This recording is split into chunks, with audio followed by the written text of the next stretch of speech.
Sejam bem-vindos à quarta videoaula da disciplina de Atendimento Educacional Especializado em Deficiência Física, Psicomotora e Mobilidade Reduzida. Sou a professora Kétia e estarei acompanhando vocês nessa disciplina.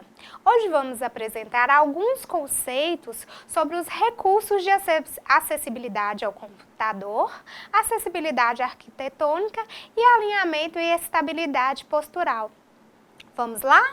Pessoal, a sociedade nos últimos anos tem se preocupado em tornar seus diversos espaços mais acessíveis às pessoas, independente de suas condições físicas, linguísticas ou sensoriais.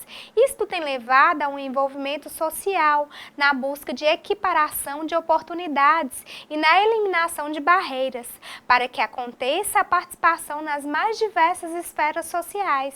E na educação inclusiva, as redes de ensino devem organizar-se para implementar o atendimento educacional especializado que institui o serviço de tecnologia assistiva e informática acessível.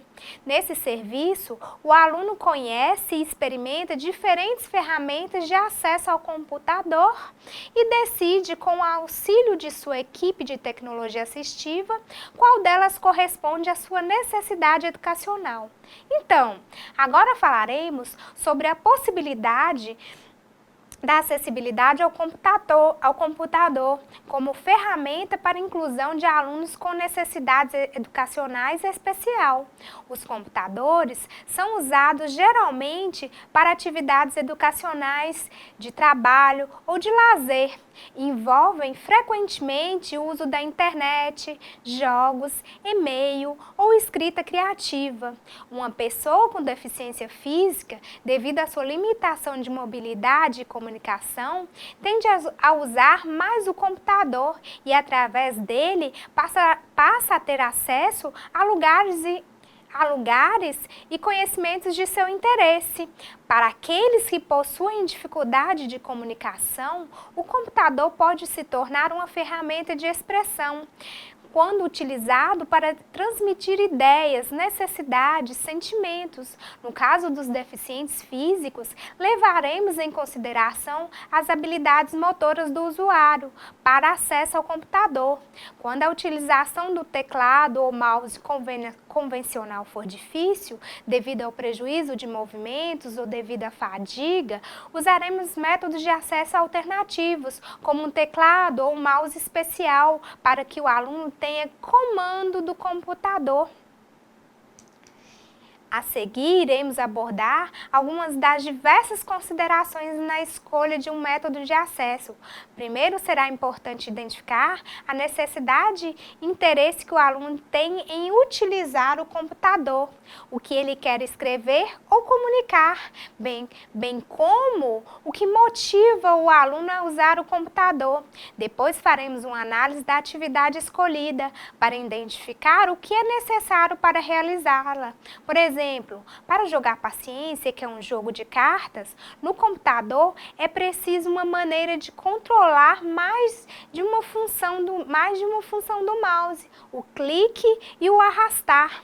É importante lembrar que as funções do mouse incluem clique, duplo clique, arrastar e liberação do clique. E a terceira consideração, que é compreender as habilidades específicas do aluno. Por exemplo, uma pessoa que tem movimento intencional e constante, porém possui uma amplitude articular limitada em suas mãos, pode se beneficiar com um trackball, que é um mouse com uma esfera grande, que fica sobre o equipamento e que será mais fácil de ser utilizado do que um mouse convencional.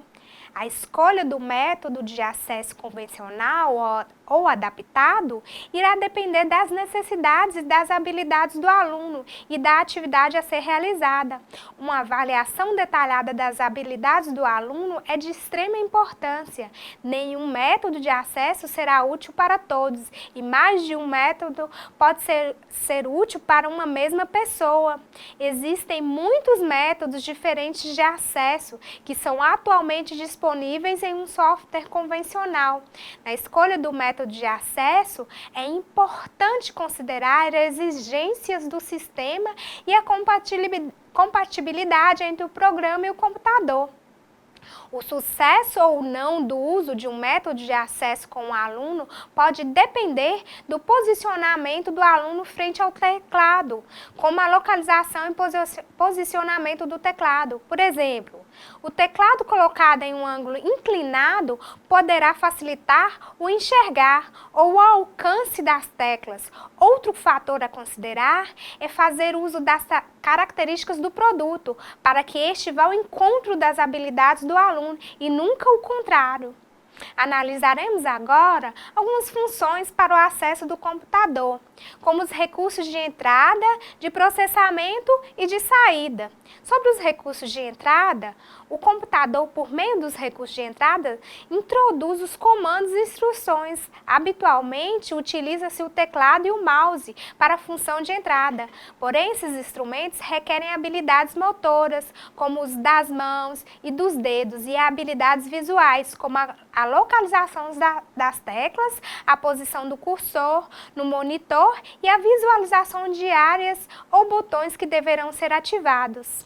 Nos recursos de processamento, o computador utiliza-se dos circuitos eletrônicos e programas com sequências de instruções lógicas para fazer o processamento das informações que recebe e devolver respostas ao seu usuário.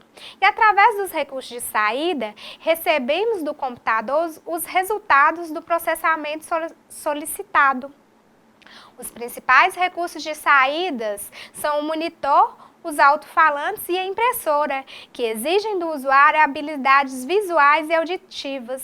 Na maioria das vezes, os recursos de entrada e saída do computador utilizado mostram-se inadequados aos alunos com deficiência. Sendo assim, é importante pensar em como auxiliar o aluno com deficiência a encontrar um recurso de acesso ao computador. Alguns alunos poderão necessitar de recursos especiais que os auxiliarão a utilizar o computador de forma autônoma. Esses recursos podem estar relacionados a algumas habilidades desse aluno, como, por exemplo, a habilidade de introduzir informações no computador, a habilidade de perceber os sinais visuais e os sinais auditivos emitidos pelo computador e a habilidade de processar as informações, de entender os comandos e conteúdos. Dessa forma, para selecionar os recursos de acessibilidade mais adequados ao usuário, é preciso considerar as habilidades do aluno e a tarefa que ele deseja ou necessita executar. Pode-se pensar em 4 grupos de usuários, sendo os usuários que não precisam de recursos especiais, que são os alunos que apresentam limitações visuais, motoras ou cognitivas, mas não suficiente para necessitar de equipamentos ou adaptações especiais. Para esses alunos, será apenas necessário selecionar ou ajustar o software mais adequado para o desenvolvimento de suas atividades. Também devemos pensar nos usuários que necessitam de adaptações em seu próprio corpo, que são os alunos que se beneficiam de órteses colocadas nas mãos ou nos dedos, ponteiras de cabeça, de boca, para facilitar o teclar. Para estes alunos não serão necessárias modificações no computador. Também devemos pensar nos usuários que necessitam de modificações no computador, que são os alunos para os quais a introdução de recursos no próprio corpo não é suficiente ou não é eficaz. Nesse caso, pode-se trabalhar com adaptações no equipamento convencional ou alternativo. Como exemplos de adaptações no equipamento convencional, temos a colmeia de acrílico, arranjos no mouse ou nas teclas do teclado, para uso como um acionador, base móvel para aproximação e regulagem da altura do monitor e a base de inclinação do teclado. Como exemplos de adaptações alternativas, nós temos o teclado reduzido, o teclado expandido, o teclado programável, o mouse para o pé, o mouse para a boca, ou o mouse acionado pelo deslocamento da cabeça e o mouse acionado pelo direcionamento do olhar.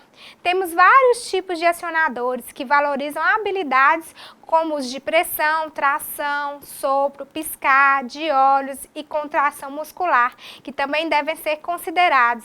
E ainda devemos pensar nos usuários que necessitam de programas especiais. Para esses alunos, as partes que compõem o computador são inacessíveis, sendo necessária a utilização de um software que viabilize o comando sobre o equipamento. Podemos citar o software que auxilia a introdução de comandos e instruções, como, por exemplo, os teclados virtuais e os mouses virtuais.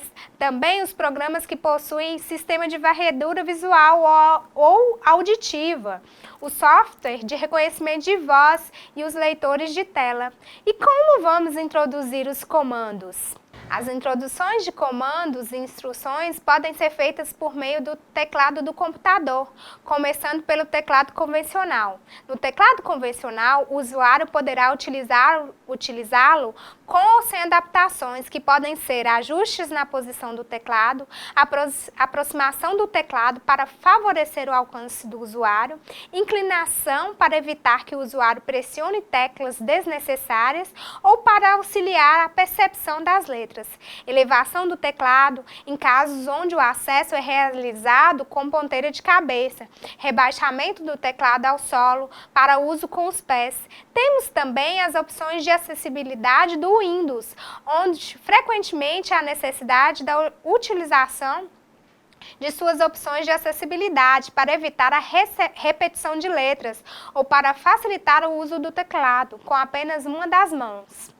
A utilização de uma colmeia, que é uma placa confeccionada de papelão, metal ou acrílico transparente, onde são feitos furos coincidentes às telas, as funções dos furos é facilitar o acesso do usuário ao teclado, sem que ele pressione todas as teclas ao mesmo tempo.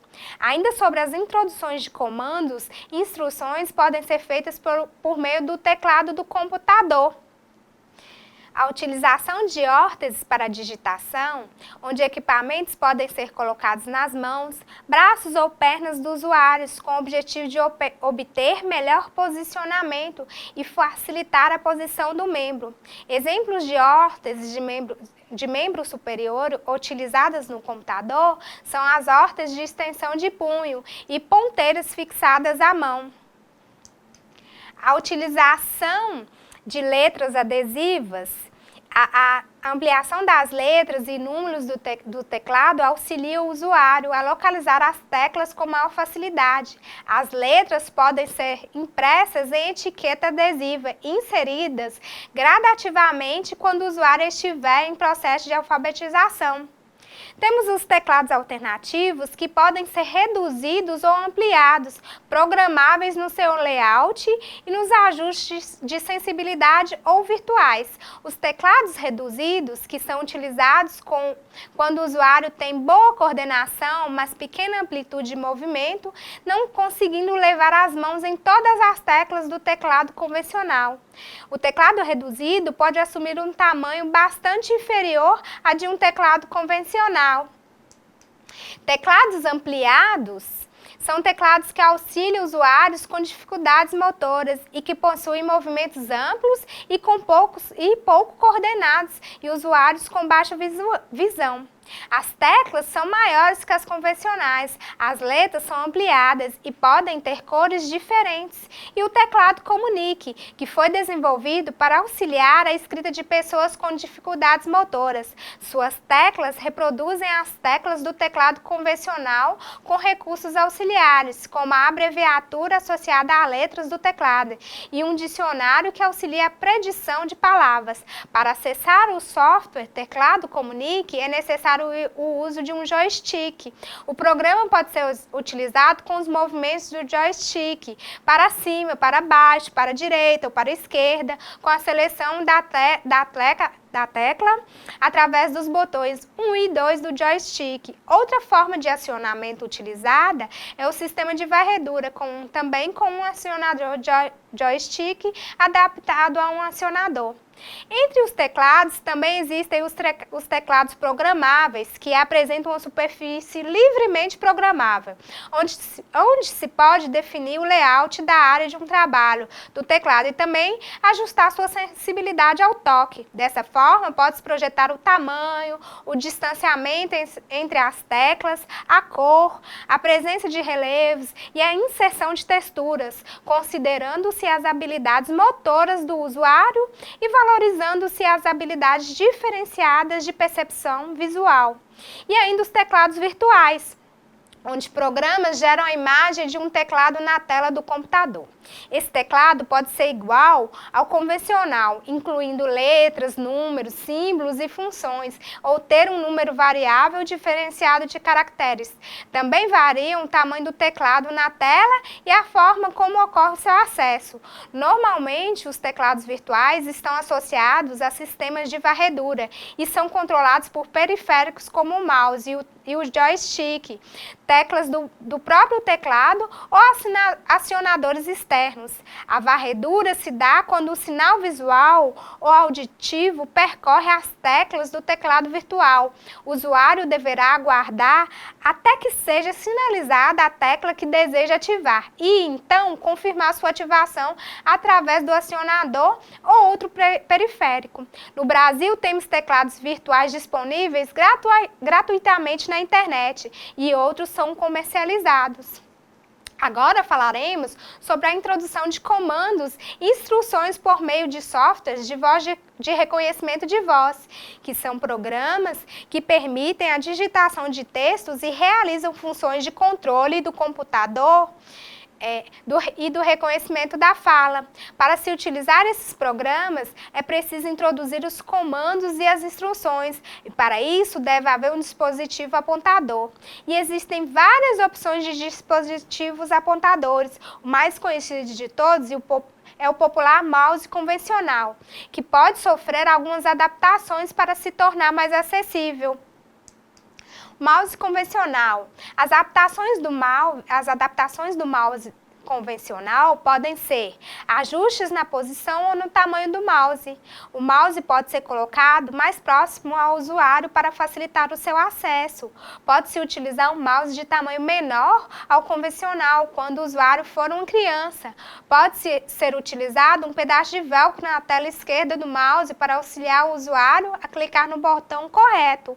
Pode ser colocado uma alça de velcro em volta da mão do usuário para manter a mão posicionada adequadamente no mouse.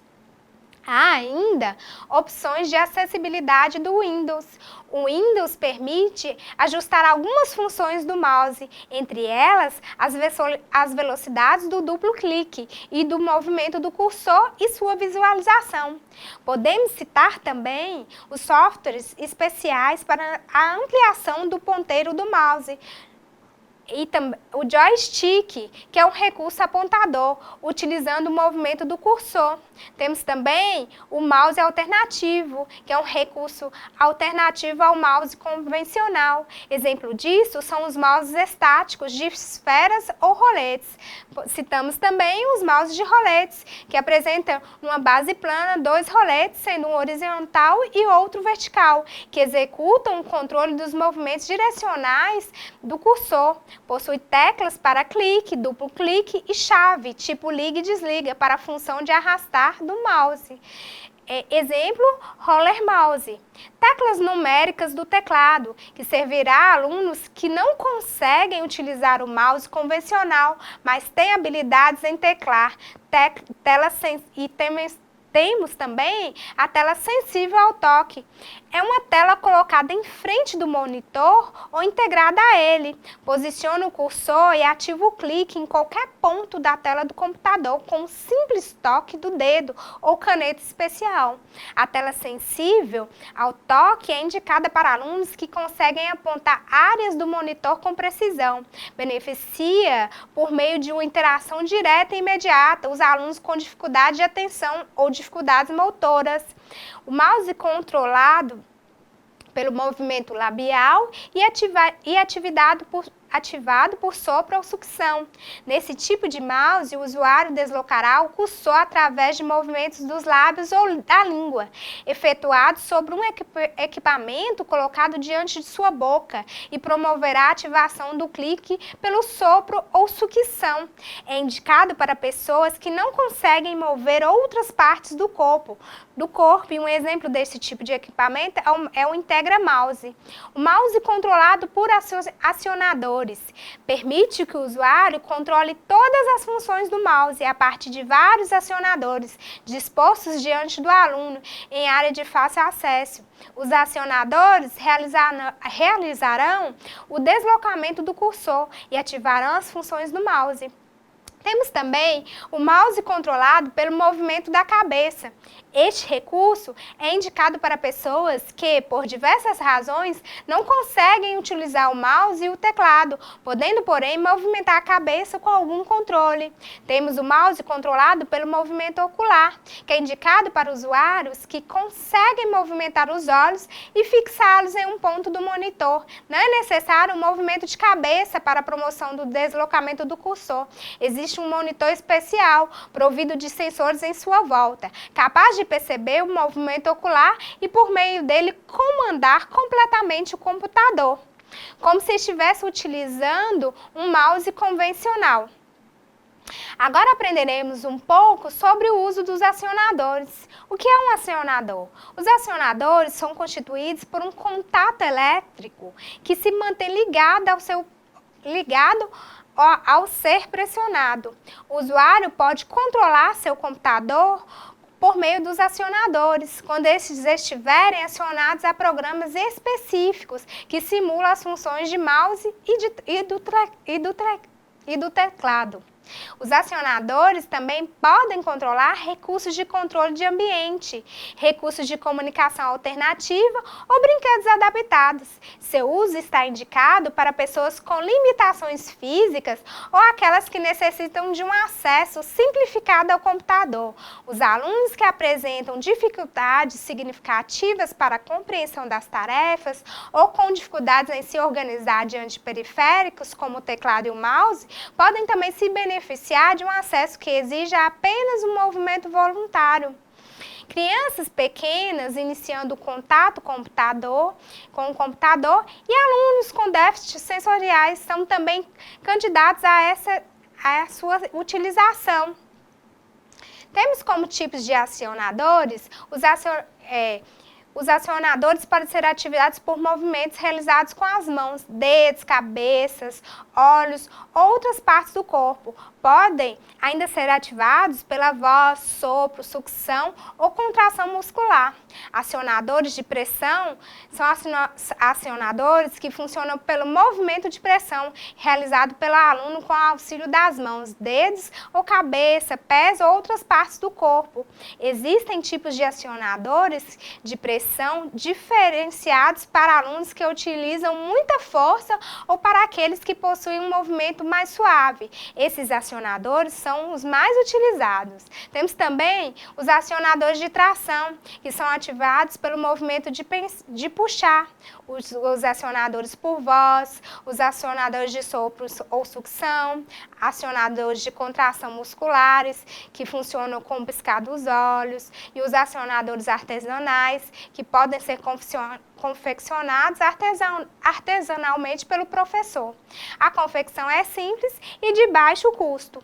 Finalizando o assunto sobre a acessibilidade ao computador, é importante lembrar que a tecnologia assistiva no Brasil ainda é uma área nova e está em desenvolvimento, porém vários programas de computador vêm sendo desenvolvidos em projetos de pesquisa e estão sendo disponibilizados gratuitamente e, com certeza, a efetivação de parcerias entre a educação e as áreas de desenvolvimento tecnológico trará soluções às dificuldades que os nossos alunos vêm enfrentando no acesso ao computador.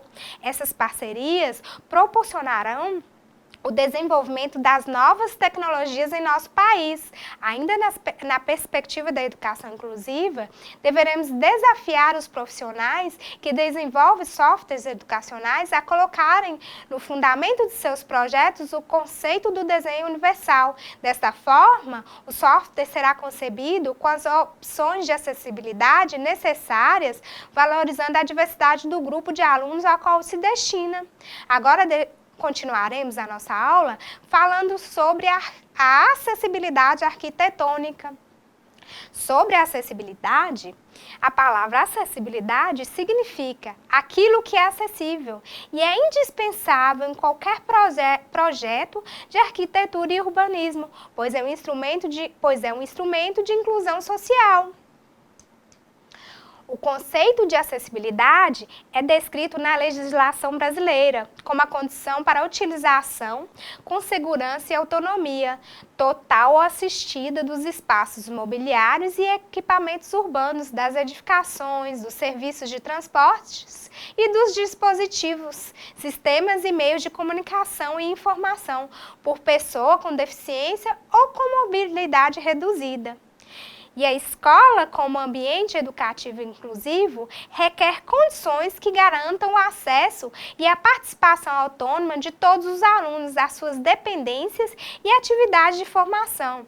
Assegurar essas condições é um dos propósitos dos educadores e demais profissionais que atuam nessas escolas. Muitos têm contribuído com seus conhecimentos específicos para que os espaços escolares acolham as diferenças, sem restrições e limitações, discriminações e exclusão.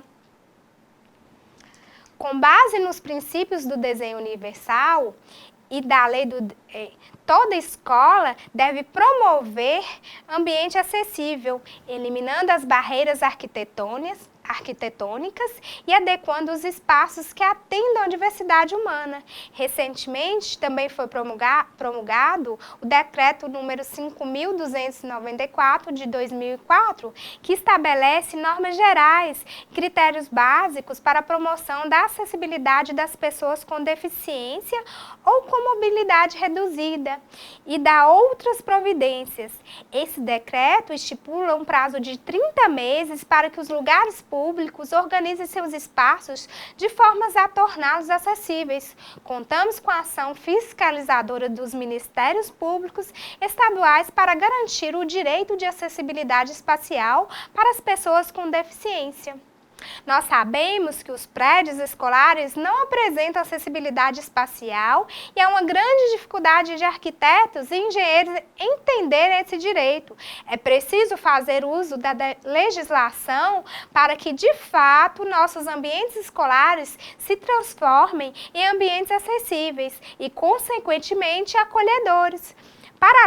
Paralelamente ao seu ingresso, pode-se observar a falta de acessibilidade espacial na quase absoluta maioria dos edifícios escolares, que foram construídos sem considerar as necessidades das pessoas com deficiência. Se nosso objetivo é a participação efetiva de alunos com deficiência nas atividades escolares, faz-se necessário um ambiente adequado para garantir essa participação. A acessibilidade arquitetônica se faz mediante uma análise das condições do ambiente, numa parceria constante entre profissionais da educação e profissionais da arquitetura e engenharia, dentro de uma perspectiva ampla de inclusão. E para haver a necessidade arquitetônica, é preciso verificar as necessidades específicas oriundas de cada tipo de dificuldade, motora, sensorial, de comunicação, cognitiva ou múltipla.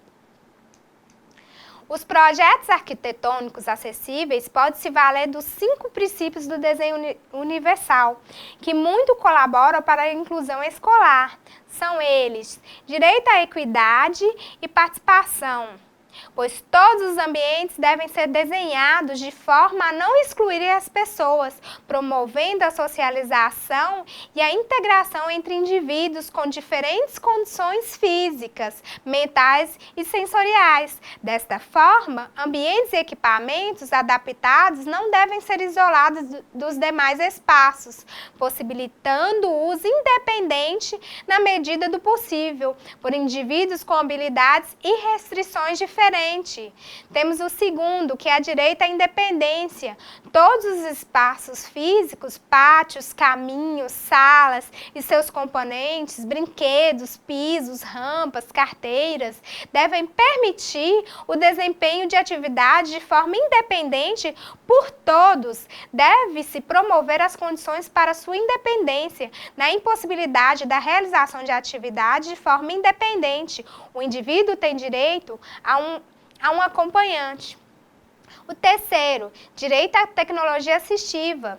Todos os alunos portadores de necessidades especiais têm direito à utilização de equipamentos, instrumentos, recursos e material técnico-pedagógico adaptados de uso individual ou coletivo, necessários para o desempenho das atividades escolares. Inclui-se nessa categoria as salas de recursos, computadores com programas especiais.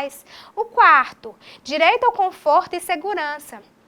Todos os ambientes e equipamentos devem possibilitar seu uso e a realização de atividades com conforto e segurança, de acordo com as necessidades especiais de cada indivíduo. O desenho deve minimizar o cansaço, reduzir o esforço físico, evitar riscos à saúde e acidente dos usuários. E o quinto, direito à informação espacial.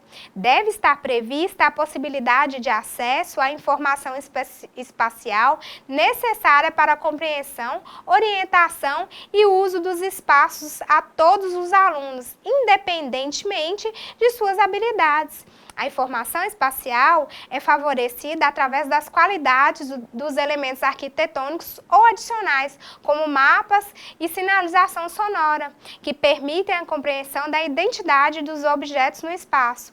No caso de alunos portadores de deficiências sensoriais, surdos, cegos e com baixa visão, fontes alternativas de informação deverão estar disponíveis quando necessárias.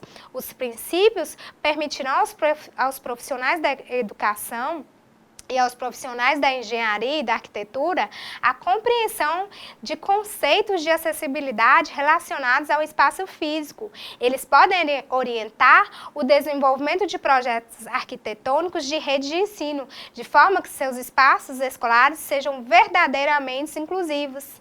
Não existe modelos de adequações físicas, mas por meio dos princípios do desenho universal, a comunidade escolar e os engenheiros e os arquitetos e os técnicos podem realizar projetos escolares de forma a garantir a permanência dos alunos na rede regular de ensino. Os ambientes acessíveis não promovem apenas o bem-estar para as pessoas com deficiência, mas também contemplam e atendem toda a gama de diferenças humanas. O estudo de uma escola, para ser acessível, pode ser acompanhado pelos professores especializados e pelos diretores escolares que conhecem a necessidade dos alunos com a deficiência que frequentam a escola. É preciso adequar os espaços das escolas já construídas e orientar os novos projetos escolares com base em desenhos acessíveis. Lembramos aqui, mais uma vez, que a acessibilidade arquitetônica é um direito garantido por lei, absolutamente fundamental para que as crianças e jovens com deficiência possam acessar todos os espaços de sua escola e participar de todas as atividades escolares com segurança, conforto e a maior independência possível, de acordo com suas habilidades e limitações. E agora falaremos sobre o último tema da nossa aula, o alinhamento e estabilidade postural. A postura e o equilíbrio são a base da atividade motora, que por sua vez é a plataforma onde se apoiam os processos de aprendizagem. Não somos capazes de explorar o meio, mantendo a atenção em tempo prolongado, interferindo nele se não forem resolvidas as questões fundamentais de alinhamento e estabilidade postural.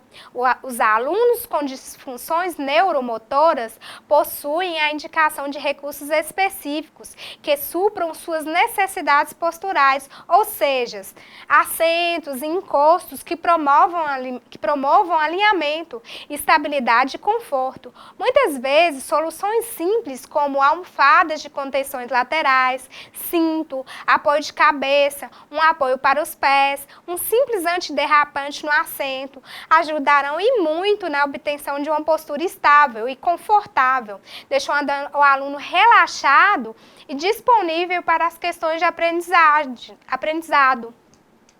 Observando as ilustrações de um exemplo de adequação postural, encontramos aqui duas crianças que em um primeiro momento encontram-se mal posicionadas, instáveis ou tensas, desconfortáveis. As crianças terão dificuldades em manter o contato visual com o professor e com os colegas. Elas utilizarão grande parte de suas energias preocupadas em não cair e dificilmente conseguirão manusear materiais escolares. Ao corrigirmos a postura dessas crianças, dando-lhes pontos de apoio e estabilidade, obteremos ganhos como a melhora do tônus muscular e diminuição de movimentos involuntários. A criança estará mais relaxada e, tendo condições, conseguirá atuar sobre objetos e materiais escolares, permanecerá com melhor contato e segmento visual do espaço, e sua atenção será melhor e maior.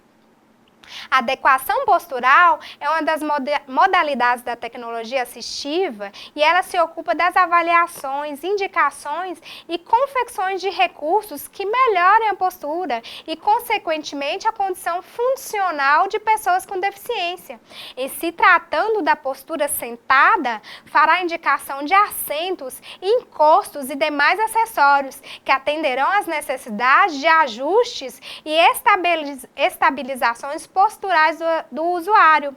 Nesse caso, o aluno cadeirante será o grande beneficiado desse serviço de tecnologia assistiva, por permanecer grande parte do tempo sentado. E nós temos como principais objetivos da adequação postural a normalização ou diminuição da influência do tônus postural anormal e atividade reflexa, a facilitação dos componentes normais do movimento e de sua sequência evolutiva, a prevenção de úlceras de pressão, o incremento do conforto e tolerância em permanecer na posição, a diminuição da fadiga, a melhora das funções respiratórias, oralmotoras e digestivas. Vimos aqui a necessidade da atenção ao alinhamento e estabilidade postural para colaborar com o processo de aprendizagem do aluno.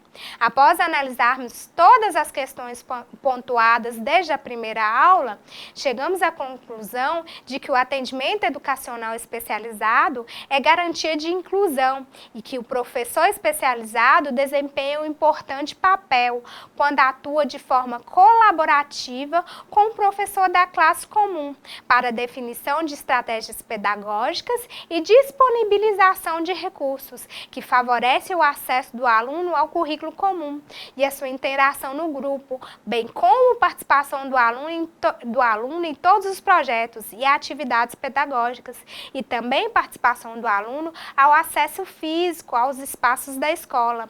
O professor especializado também deve participar das reuniões técnico-pedagógicas, do planejamento, dos conselhos de classe, da elaboração do projeto pedagógico, desenvolvendo ação conjunta com os professores da classe comum e demais profissionais da escola para a promoção da inclusão escolar.